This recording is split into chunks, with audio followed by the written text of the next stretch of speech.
Well, COVID-19 has cratered a lot of businesses, but some businesses are thriving in this COVID-19 era because they're nimble and they know how to pivot. We'll talk about that with a leading expert in commercial real estate next.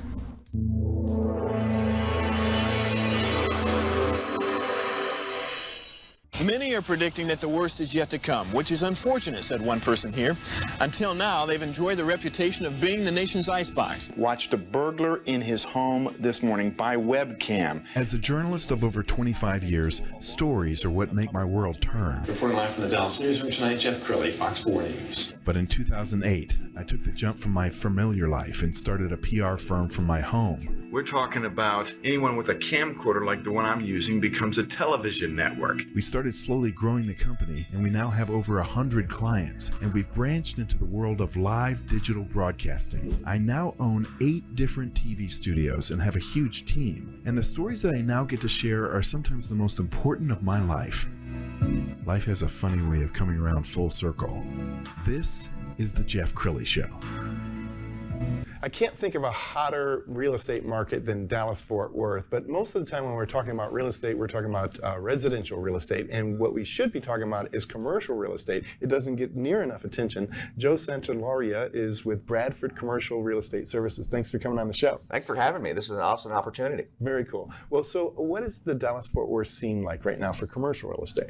Well, it's turned into really the premier logistics market in the U.S. on the industrial side, where coming out of the recession in 2011, industrial took off much akin to multifamily 10 years prior.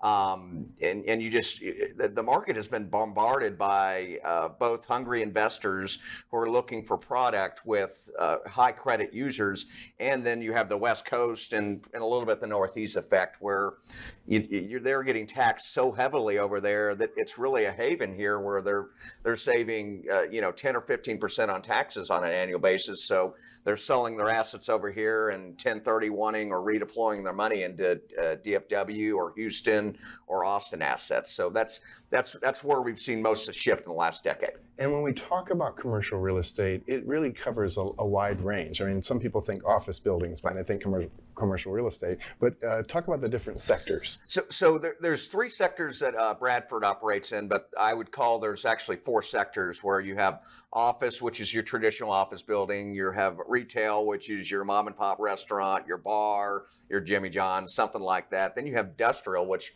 what I operate in, and I plug 2 users into those sectors, where it's manufacturing and logistics users. So people shipping stuff, people making stuff. Yeah, and your client success is your success. So explain your role and how you help your clients succeed. Absolutely. When I get in front of a decision maker, I try to be a business doctor, where I'm asking open-ended questions and trying to figure out, where's the pain. And usually the pain isn't a real estate need. It could be financial, it could be supply chain. So when I figure that out, I pass to my best partner. And I have a lot of partners that are great tinkerers, where either they can help their balance sheet or they can help, again, like I said, their supply chain.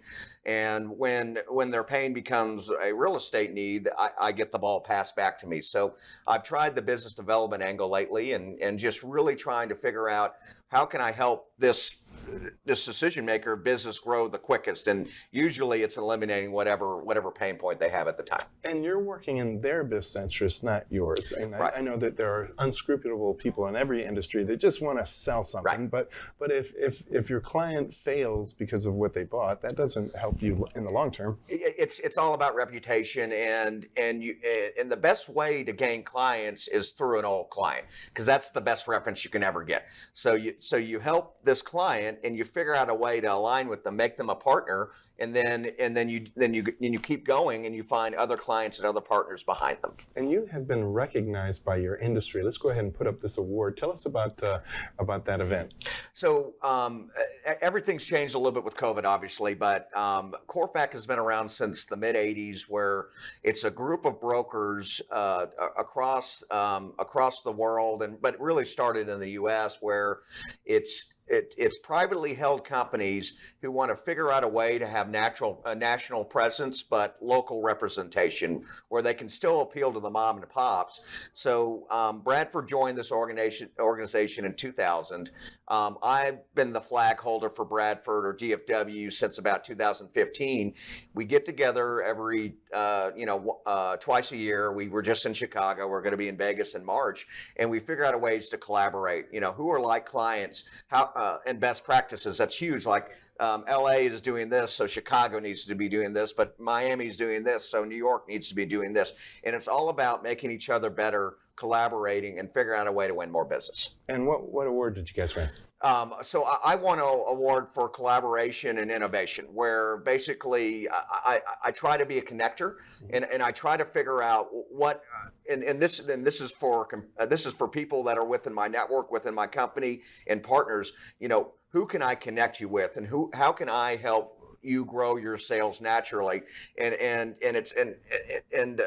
we've had a push to get younger people involved in our network, and also adding other silos or cities that weren't originally in our network. We helped bring on Austin and Greenville, South Carolina. A 10-rep organization in Chicago, and then Reno, and I'm missing one more. But again, it's all about collaborating with people within the organization and trying to make it better. Well, I can see why you're so successful, and another secret to your success is you're surrounded by a great team. Yes. We stalked you on Facebook and found this from, I think, this year's Christmas party. Right. So tell us more about the team and the energy. Right.